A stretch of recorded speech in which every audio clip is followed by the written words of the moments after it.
Good morning, everybody. Thank you so much for joining us at our panel, Creating Happy Marriages, How to Build and Maintain the Perfect Partnership when Working with Outsourced R&D Services Firms. I'm Sheila Hemami. I am the Senior Director of Growth Initiatives at Triple Ring Technologies. We are based in Newark, California, which is in Silicon Valley, and Boston, Massachusetts. And I am coming to this from a background of spending most of my time having worked in the capital R section of R&D. I was a professor of electrical engineering for almost 23 years, vast majority of my time at Cornell University in Ithaca, New York, and then moved to Boston and spent 3 years leading and growing the electrical and computer engineering department at Northeastern University. In 2016, I switched sectors entirely, and I moved to Draper in Cambridge, Massachusetts, where I created and led a business unit dedicated to environmental challenges and getting medical devices to underserved populations. And in addition to doing that, I managed research and development at Draper. Now, this was in a wide variety of areas, ranging from advanced electronics to space systems and a lot of biotechnology solutions. And in doing that, I spent my money both internally on our own groups to do R&D, but also outsourcing. And sometimes I would go out because we wanted to bring capabilities into Draper that we just didn't have in-house, and we needed to facilitate some of our internal R&D projects. And sometimes it was a resource question. We just weren't capable of doing what the outsourced firms could do at the time point and the price point that we needed. So following time at Draper, I've joined Triple Ring Technologies this year. Triple Ring is a company of about 100 life scientists, physical scientists, and engineers. And we solve challenges in these areas ranging all the way from concept to transfer to manufacturing. And we also provide platform development, tool development, and platform support for people who have needs for platforms along the way to what they're doing. I was very excited to join Triple Ring because of having a very, very deep bench available of scientists and engineers, and the opportunity to really take that skill set and aim it at particularly interesting and challenging and a wide variety of problems that came in through the door is very exciting for me, especially as a former professor, where oftentimes your workforce, the students, are not quite as qualified as you wish they were. So that's my introduction. What I'd like to do now is have our panel introduce themselves. Nancy, why don't you start off? Thank you, Sheila. It's a pleasure to be here. I'm Nancy Schoenbrunner, CEO of AmplifiDx. So I've been in the in vitro diagnostic industry now for 23 years. 19 years was at Roche Molecular Diagnostics. I was the Director of Chemistry and Innovation Technologies, so helped with technology landscaping, identification and assessment, as well as internal early stage development that led to products. I transferred from California to Boston in 2014 to lead up the integration of an acquisition that Roche had made in the molecular point of care space, what's now the Cobas Liat. Since 2018, I've been in the entrepreneurial space, so sort of have become a serial entrepreneur. AmplifiDx was started last year in August of 2020, so just over a year ago. We are a RADx company, so NIH RADx stands for Rapid Acceleration of Diagnostics. It's been an amazing journey to bring this new molecular point of care platform very quickly to commercialization, and we could not have done that without outsourced development. Okay, thank you, Nancy. Rooz, please. Yes, good morning. Thank you for this invitation to join you on this panel. I'm Rooz Sobbi. I'm the Associate Director of R&D at Terra Biosystems.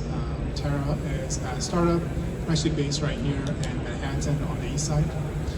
So I've been with Terra for 5 years. I actually brought the technology from the founders lab from University of Toronto, as well as the lab of Limtao Radisek. My background is actually in physiology and cardiac physiology, electrophysiology. I've spent many years, I can't even count how many years, developing animal models of cardiac arrhythmias. And I was actually in Toronto where I kind of got introduced to this technology and sort of a light bulb moment. that this technology can really replace sort of the animal models that we've been using for this many years. So I could be biased, but at Tara, we generate the highest fidelity cardiac biology in a dish, and we can use this biology to really help with early drug development. So we spent many years sort of making our platform very reproducible, consistent, to be able to help sort of close sort of the gap that we found between some of the in vitro assays out there and animal models and sort of in between that when you get the drugs to humans. Okay, great. Kevin. Hi, I'm Kevin Limtao. I'm a systems engineer for Triple Ring Technologies. Been working with and for Triple Ring for about 8 years now, since the 2013 timeframe.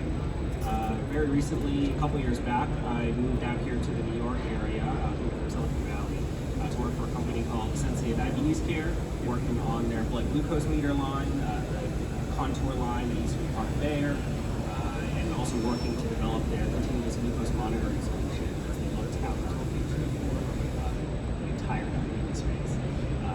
Most recently, came back to Triple Ring as a remote systems engineer, working out of here in New York, working on everything from early stage concept development to feasibility, through systems integration and test, V&V, all the way out to transfer manufacturing, for mostly in vitro diagnostic devices and a lot of medical devices as well. Okay, great. Thank you, Kevin. So it's early in the morning, and hopefully everybody's had their coffee. So now that you know who we are, before we go through our panel discussion, what I want to do is get a little bit of a sense of who you guys are so that our panelists can aim their responses in a way that's going to be most helpful for you. So I could call on people, but I don't think I'm going to put you on the spot like that. So let me ask, so how many of you are working in what you would term a small company? 2, okay, mid-size, maybe I should, okay, and large, and then dude on phone, so that's okay. So, now I've scared him away. So with that, now what I want to do is pass over to our panelists and start off and ask, the first question is, why did you choose to engage with outsourced R&D? So, and with that, I'm actually going to start with Kevin, because while he's at Triple Ring now, he does have quite a bit of experience with engaging with outsourced R&D through the experience that we just described. Absolutely. So coming from a medium to larger size organization like Sensei Diabetes Care, while we had a strong R&D team out in Westchester County developing our continuous glucose monitoring line of solutions to try to break out into that space. Oh, sorry, can you hear me better now? We had, limitations in our capabilities and skill sets, especially when it came to on-body and kind of subcutaneous sensors and the durability that we were seeing in some of our clinical trials. So what we really needed to do was find an organization that we could approach that could help us with modeling and simulation of these sensors to evaluate their durability, given a lot of parameters that our manufacturing line had available to them in terms of adjustments to that design and manufacturing process within. And so we reached out to firms like Triple Ring specifically to help us understand this problem and to basically fill a gap that we had within our R&D team that we were not going to be able to utilize. And so thankfully I've been able to see this from both sides, both from a Sensei Diabetes Care side, trying to fulfill a capability and skill set that we didn't have internally, but from the Triple Ring side, we also see organizations come to us for not just a specialized set of capabilities, but rather a co-development partnership all the way from, again, early stage concept development all the way out and transfer to manufacturing. So thankfully I've been able to see both sides, and Triple Ring Technologies, we like to say that we can basically fill the roles that smaller companies all the way out to larger organizations. Okay, thanks, Kevin. Next, I'm going to ask Rooz to talk about his experience, which is not quite a product-based experience, but nevertheless an outsourced R&D experience. Yeah, absolutely. I mean, I'm going to give you my perspective from a much smaller company. I mean, to make the tissues that we're making, So the quality, to make the quality we have, I mean, we have a fairly complex platform. And so going back now to year one, there was the three of us, and the three of us had expertise in tissue engineering and biology. And even though we had some support from an academic lab, that's the Founders Lab, from an engineering perspective, it was very clear for us and for the sort of the next generation of the platform that we needed mechanical engineering and software sort of developers to get that platform going. And with any startup, the first few years, resources are very limited. So it was really not practical for us to hire all the necessary people, that kind of skill sets that was required. So really, it made complete sense to try and find a company that had a broad range of expertise. And actually Triple Ring turned out to be sort of that partner for us. And we did engage them. We had some issues. We make our tissues, and after we make our tissues, we have this really long maturation process. So we put a lot of resources into our tissues. So it's really important that we were able to track these tissues, be able to make them, and make sure that they get to the endpoint. And one of the things that we had was electrical stimulators, and there was nothing on the market that we could just buy off the shelf. So we really had to make this sort of custom for us, and we had really nowhere to start. And it was companies like Triple Ring who were able to actually get their feedback and see what is feasible and actually make this stimulate for us. It's been very successful, and we're actually using those stimulators to this day. Okay, thank you, Rooz. Nancy, you have yet another experience perspective. Yeah, so mine is loud. I'll talk from the perspective of a small company, because outsourced R&D is the bread and butter. That's how you have to do it. There is no way that the small initial founding team will bring all of the skill sets that you need to develop your product, and very importantly, to raise money. So you need to show concepts to investors and a path to go from a concept to a proof of concept to a feasibility to manufacturability. Specifically with AmplifiDx, we're part of the RADx program, which is crazy, absolutely crazy. It's sort of like NIH meets Shark Tank. So we got into work package 1, as it was called, where we were given 4 weeks of funding and time to show feasibility of a system that was still at the breadboard stage. Because we had outsourced development partners, they were able to flex not only their capabilities, but also their capacity, their staff, to quickly, fully develop this into a working prototype. It turned out to be, NIH didn't move as fast as they said they would, so it turned out to be 8 weeks. But still, 8 weeks from breadboard to a working prototype that could be shipped out and pass the feasibility standards. I knew some other companies that were in the RADx program that were academic spin-offs that actually thought they were going to hire staff, train them, and do the development in that 4-week period, which is absolutely impossible. And of course, they were kicked out of the program. There's just no way. So the ability to, RADx is a very extreme example, but the ability to flex the staff depending on your needs and your funding capability are the absolute bread and butter of any small company, early stage startup, to get to those different milestones in a very cost-effective, agile manner. Okay, thank you. And I think what we see there is 3 different examples and experiences of perhaps what we would expect to happen in dealing with an outsourced R&D firm. But the next question I want to direct to the panel is, what is not what you expected? So what came up with an outsourced R&D partner that you had been working with that you didn't expect? And Nancy, I'm going to start with you on this one. Great. So we had 2 outsourced development partners on the engineering side for our device, the instrument and the cartridge. We got into a phase where we were preparing for an external clinical study, and realized that we had a problem to be able to manufacture the cartridges in a clean manner. So we're molecular, point of care. Molecular assays can often suffer, they're very sensitive, and they're also prone to amplicon contamination.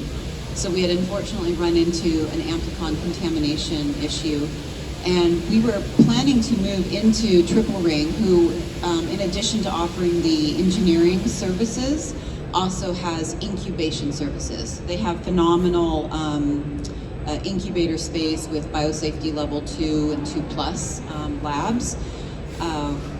And we were planning to move in there, but then we realized that we had the contamination issue. So called them up, was able to move in early to do at least that small pilot manufacturing. Everything was clean, thankfully, and we passed that study. So that was another surprise, and it's a benefit. You know, Triple Ring is in Boston and Silicon Valley, so where a lot of the medical device companies are. So the ability to be physically co-located in the space, or at least be able to use those facilities, was an unexpected plus. Okay, Nancy, thank you. Rooz, I know you've had a different experience. Yeah, absolutely. Again, going back to sort of the limited resources that we had, at the beginning, we knew what the issues were sort of for the next generation, but we had to tackle them one by one. And the first thing we wanted to tackle was sort of the software part of what we're doing, and sort of the platform itself.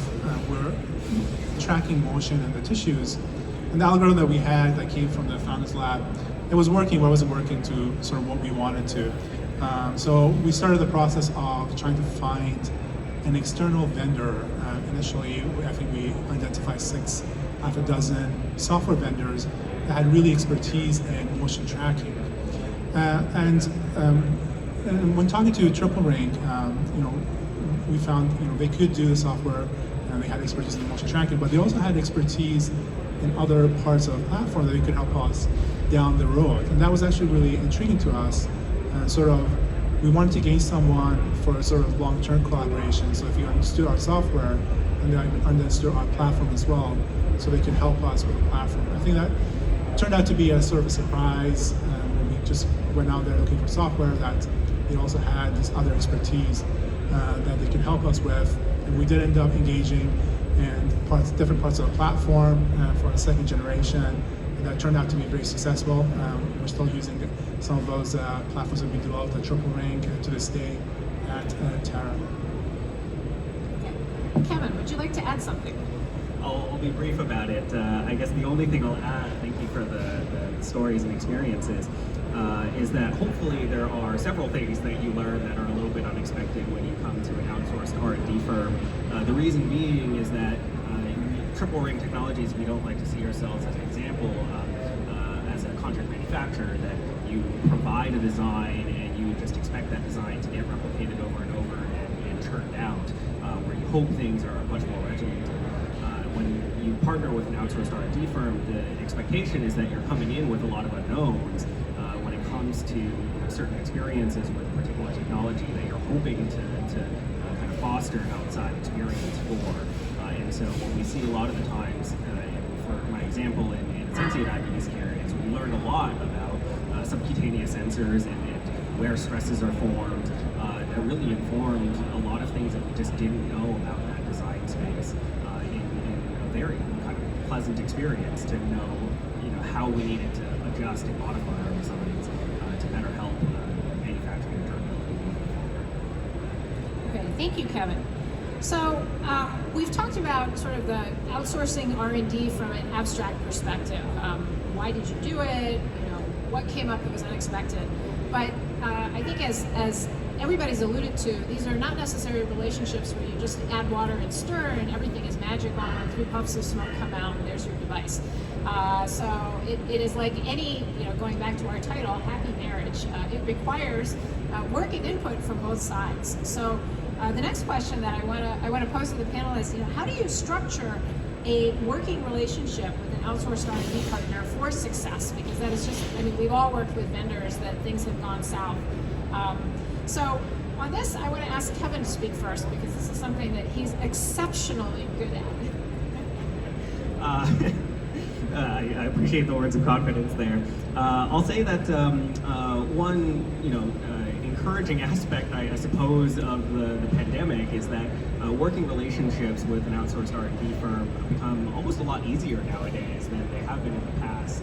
I was just talking to our co-panelists here earlier this morning that with everyone working remotely, what previously used to be an outsourced R&D team that you provide informal inputs to and you expect very formal outputs, now teams are so much more integrated, and that becomes incredibly efficient when it comes to just sharing information together. At the onset of a project, you can it's no longer here's a VPN to connect to our on-site servers, and you can only access them at certain times of day or what have you. Now everyone is just Teams instant message away.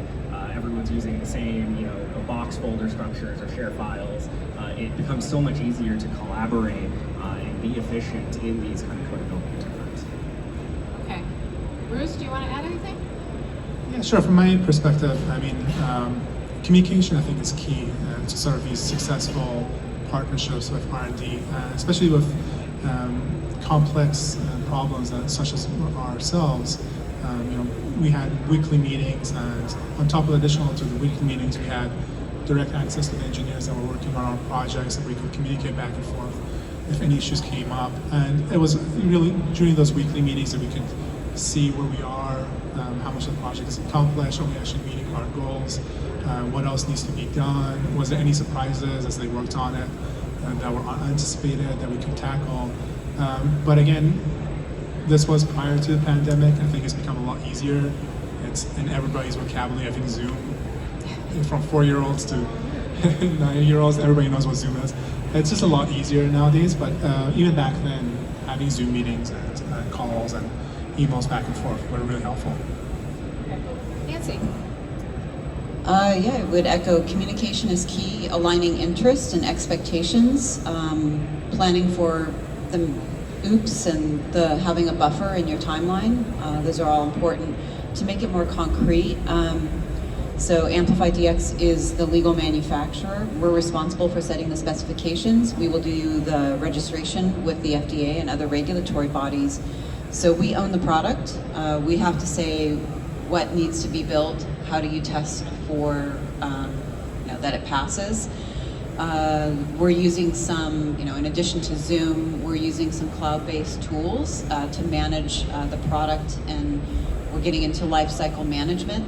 So setting the features of what's going to be launched, what's going to be improved, what the next stages are, aligning all of those features from our engineering partners' perspective, from us as the integrator perspective, from feedback from external clinical evaluators to regulatory and quality.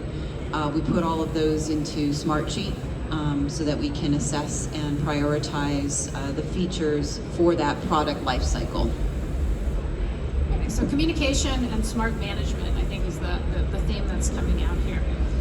So I think the last question we want to touch on here is large companies and outsourced R&D. So I mentioned in my introduction that I work for a company with a very, very large R&D budget, and we outsourced quite a bit of R&D, and I feel that we felt that we were doing much better overall with our R&D with those outsourced R&D partners integrated into the entire system than simply keeping everything in our four walls. So given the experience that some of our panelists have with large companies, I want to pose the same question to them. How can large companies successfully use outsourced R&D? And Nancy, given your experience with Roche, maybe you'd like to start. Sure. So in my role, I was more doing technology landscaping and assessment. So it was looking at academic groups or startups for their technology. But Roche as a whole is a very large company, very scientifically strong. In the diagnostics space, there's not a lot of outsourced R&D. I think this is an area that Roche wants to move into. There was one particular area for diagnostics that was outsourced, that was software development. We had the capacity, but not the proven capability. There were too many very high-profile projects where milestones were consistently missed, and so the company decided to outsource that software development, and that was highly beneficial to the company. Okay. Kevin. So from a large company perspective, the experience I had was you mostly look to find expertise and capabilities that you don't necessarily have in-house.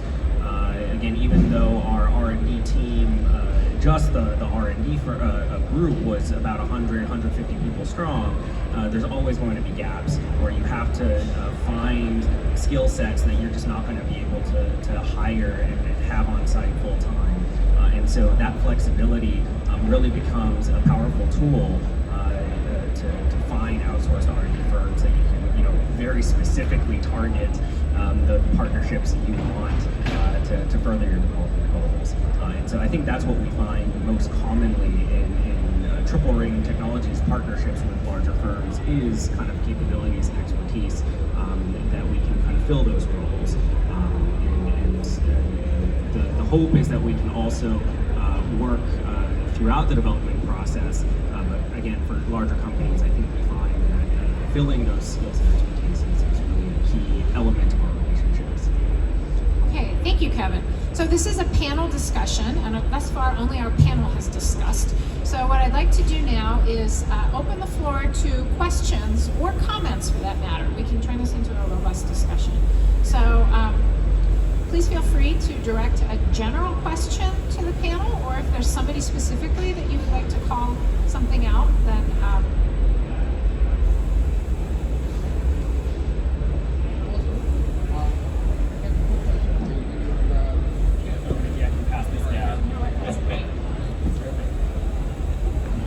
Kevin, I'm Gerald McKibben with Diagnostics. Oh, sorry, you might need a little bit more close. I'll take it. We're a coagulation company, research and development all the way through to commercialization, basically in Canada. Quick question for you with regards to work of scope, when you actually design the scope, what's your point of difference that you're trying to do for your company versus other companies that are looking at the R&D space to satisfy needs of the other panelists?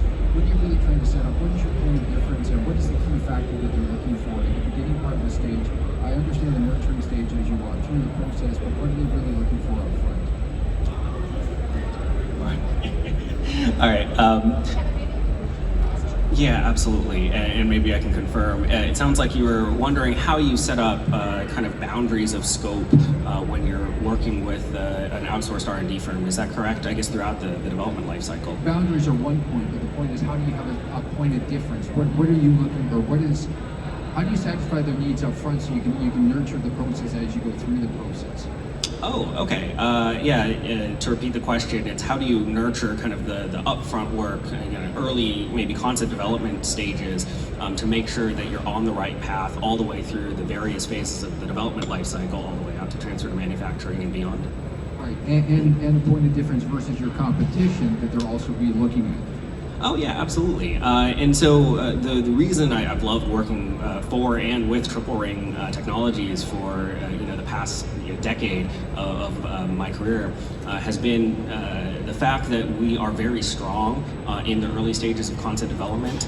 Nancy mentioned this earlier, but we have the scientists through all the physical sciences and the laboratory space, BSL-1, BSL-2, BSL-2+, for in vitro diagnostics, for medical devices, to really get the concept feasibility understood very early on in the cycle. And so what we like to propose to a lot of our partners is that we start with phase 0 efforts, and that is making sure that whatever feasibility you've shown in your laboratory space can be replicated and shown on an evolved prototype and platform that triple ring understands can be scaled throughout the development lifecycle. And so that kind of phase zero relationship where we're transferring the knowledge in a very rapid time frame. Typically we think of phase zero projects as being 2 to 3 months of work of a very rapid pace, just replicating an immunoassay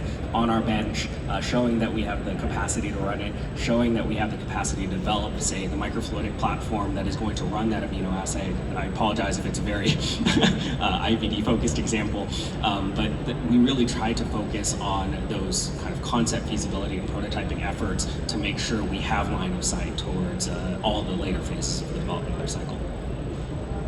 That's fair, thank you. One further point to that, we usually run into the issue where there's a biomarker or something that's actually along the curve. The problem is the quality system hasn't been established properly to actually do the clinical. So in a lot of cases we go backwards, and a lot of people don't want to hear that because at that point they're really through the seed burn process at that point, but we have to take them back to a point where it's actually going to be realistic so we can finally get to a commercialization standpoint. A lot of the places don't give proper guidance on that. If I may, one other question for Bruce, if I can. When you were with I'm from Toronto. When you were with U of T, were you actually using Mars TAP, or did you actually do U of T development independently? And actually I was doing a postdoc at U of T at the time, and the company was virtual at the time, and they had some contracts, and we were doing part of the contract. So that's sort of how I became involved with the platform at that time. Okay, no, the real question I was trying to get to is with Mars and the incubator systems that are out there, it's funny right now is they want the help, they want to get, and Mars has actually changed their name to TAP now because they've actually understood that a whole bunch of great ideas never got to the commercialization standpoint, so now they're forcing commercialization back in there to really push the cycle through faster. What they're having difficulty doing is bringing partners from the outside in. It's very, let's just say, insular in the way they've actually set the process up so for companies to win, and I've got very good contacts inside, but to actually get promoted in front of all the other players, the incubators do themselves a disservice by not forcing down the information to all their partners until it's too late. In a lot of cases, they'd be better off to have like more information sessions, and Mars used to have a very good one, but they've canceled it now. So they used to have it so they would develop it so you could actually see this as development stages before you get to the critical point where you're actually burning cash too fast. Has anybody dealt with incubators that are out there that actually do this on a more progressive basis? And I've worked with JLabs as well. So I mean, my involvement at the time with Mars, and this was 5 years ago, Mars was just up and coming, and I hear you, and this was the common complaint about that whole incubator space.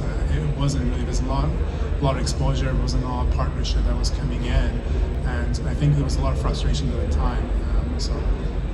I completely agree with all the points you made. So maybe I can add something to that. So having spent so much time on the academic side of the process, and then when I was at Draper, many of my outsourced partners were in universities. So I like to say I experienced the grief of tech transfer from both sides.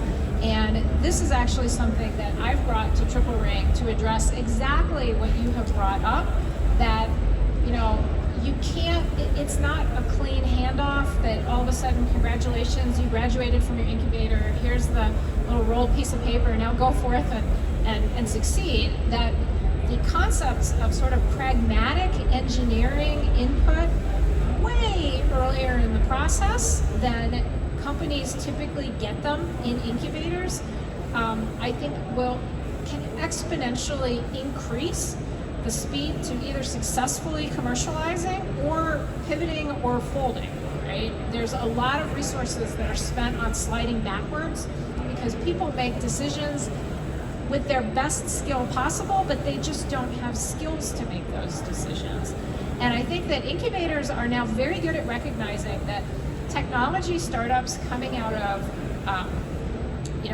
research labs or academic labs, that they need a lot of business help, but somehow we forget that these are people who have very, very deep, very narrow skill sets, and they need comprehensive understanding on not just basic engineering decisions, but also the whole concept of scale up and supply chain. And if you choose this material right now, when you get 3 years out, you're never going to be able to make more than 1,000 parts a day for various reasons. So this is actually something we actively have a program on at Triple Ring to try to accelerate innovation. That's an outstanding question. Okay. other questions? Now that the microphone is in the audience, it's easy. Please tell us who you are and where you're from. Good, Nima from Process Intelligence. And we are external R&D providing on-demand modeling and simulation, mostly on the process side, not on the devices. We have some drug device combinations for some drug device options. My comment is on the first question and the third one. The first one, like a relationship from the companies to R&Ds. So I think we also need to talk from like the R&D providers to the companies as well. So what we think, what's our experience with the companies and what are the challenges we have seen. But my main question was on the third point was it's not just the quantity, not just the quantity of the integration or the work, but also the quality, right? So working with like big organizations, they have different teams, they share the data, but they don't share the method, right? Or we cannot attend all the meetings that they have internally. So they work with, like, for example, the process development, then they have their own internal meeting with the tech transfer and the scale up. There are lots of information being communicated there that's not communicated to us, right?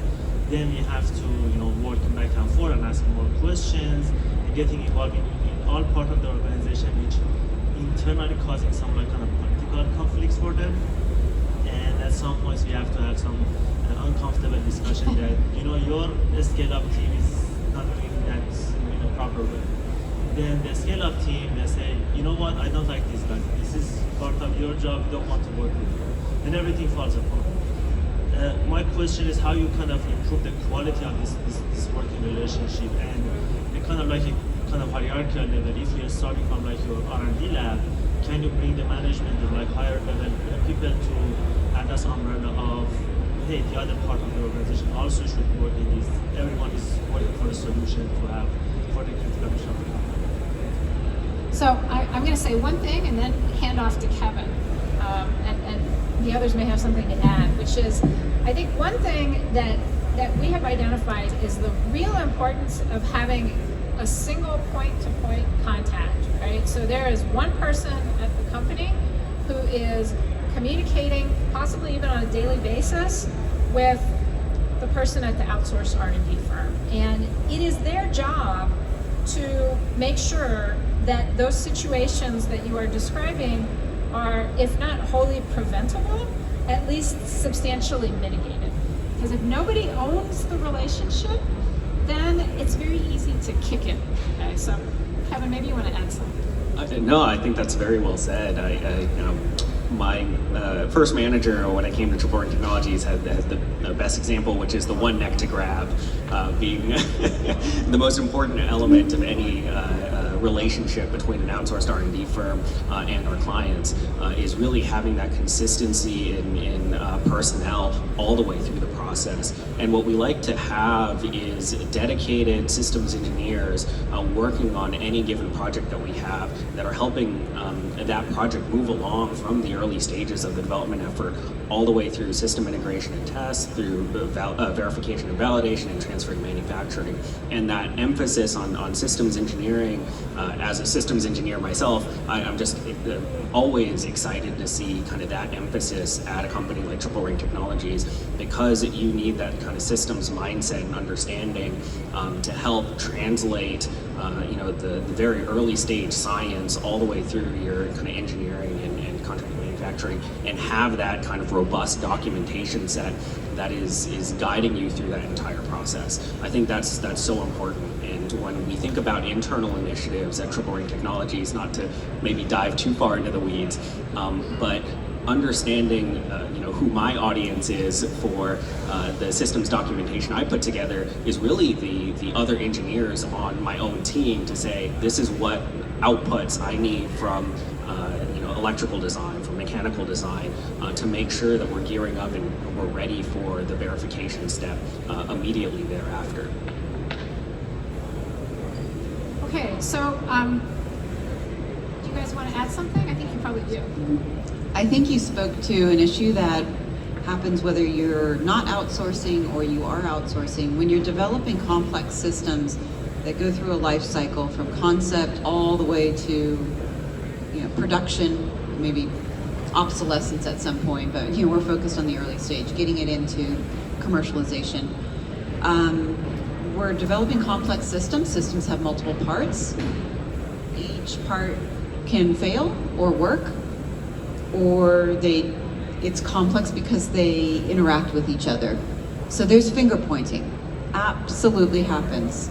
In my case, it's an instrument that has hardware and software of different types, a cartridge, and chemistry. Those things have to work together, and when they don't, it's hard to figure out why. And there's a lot of finger pointing. Oh, it's this, it's that. So what Kevin is talking about is having a systems engineering perspective, and that's on the contract development partner side. You also need that on the company side. It sounds like in Rooz's case, the company is very strong in certain aspects of the technology, but not bringing in all of the engineering aspects. So it's hard to understand when your engineers are sort of finger pointing about why something's not working. It's very hard. Or in your case, you want to go from the development partner to the contract manufacturer, maybe you're helping to develop the processes. You just have to have good communication and a common understanding. There needs to be a single point of contact on the company side that's going to make those tough decisions.